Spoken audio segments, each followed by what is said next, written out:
Par toutes les époques, à travers mythes et religions, l'humain a toujours cherché à répondre à cette question. À savoir, qu'est-ce qui pourrait bien nous attendre après la mort?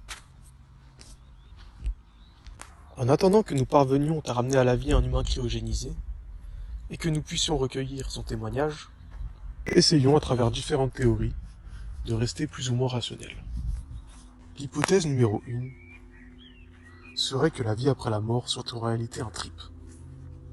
Je m'explique. Certaines drogues psychoactives, telles que l'ayahuasca, les champignons hallucinogènes ou encore le LSD, permettent des expériences uniques. Des visions souvent décrites comme paraissant plus crédibles que la réalité elle-même, couplées à un sentiment d'omniscience. Notre subconscient, ainsi que notre expérience de vie, influencent ces visions. Les peurs enfouies et les émotions négatives peuvent donc être amplifiées. L'expérience bascule donc au cauchemar. Et si ces substances nous démontraient un aperçu du potentiel enfoui de notre cerveau à créer des réalités plus que crédibles? D'après les témoignages, l'usage de ces substances provoque une altération de la perception du temps. Une dizaine de minutes peut ainsi être perçue comme ayant duré plusieurs jours, voire une éternité selon les cas. Un argument irait dans le sens du trip au moment de la mort, celui de l'expérience de mort imminente. En effet, des personnes ayant été réanimées nous décrivent des visions plutôt redondantes, c'est-à-dire un tunnel de lumière, couplé à une sensation de légèreté et de bien-être intense. Ce tunnel les amène souvent à rencontrer une personne qui diffère selon les croyances de la personne en son vivant, et selon l'âge des sujets. Donc cela va d'entités religieuses à un entourage familial. On peut donc en déduire que ces visions sont le reflet d'un manque intrinsèque.